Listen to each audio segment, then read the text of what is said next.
Acts chapter 11.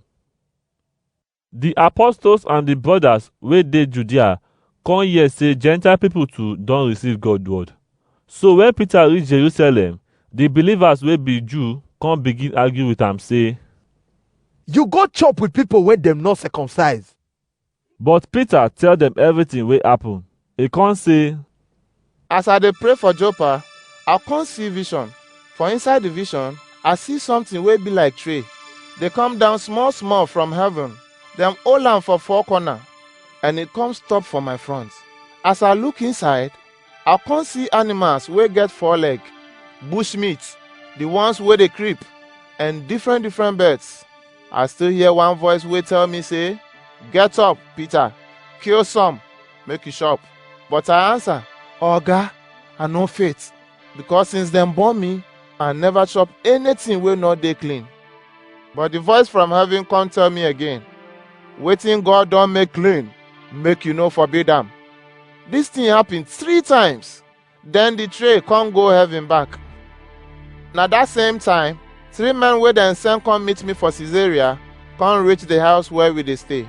The Holy Spirit come tell me say, make I follow them go. 6 brothers for Joppa follow me go too, and we come enter the man house. The man tell us how he see angel wey stand for him house.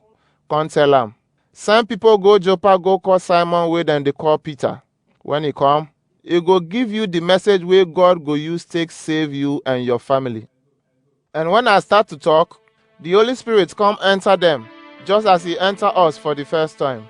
So I can't remember wetin the oga don use him own mouth tell us before say, John use water baptize people, but God go baptize una with the Holy Spirit. So my people, if God fit give those Gentile people the same gift wey he give us after we believe Jesus Christ, who I be to stop God? When dem hear wetin Peter talk, dem no argue with am again. So dem come start to praise God. Then dem say, Na him be say God don give Gentile people the chance to take turn from sin come meet am, so that dem go get the life wey no dey end.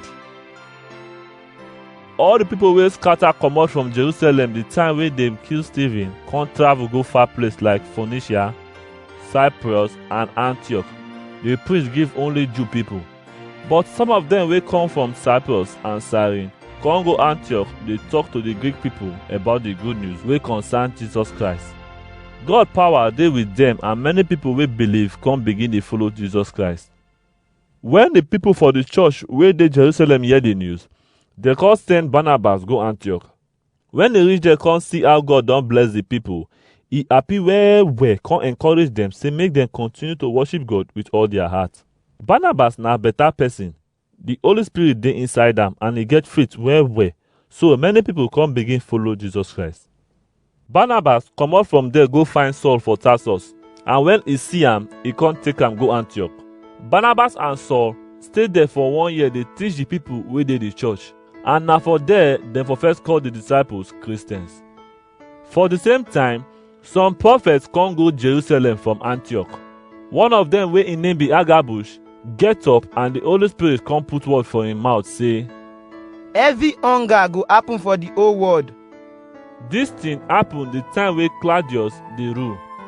So the disciples, everybody according to how e fit do reach, come say dem go send money go give the brothers wey dey Judea. After dem don contribute, dem come send Barnabas and Saul go give the elders the money wey dem gather.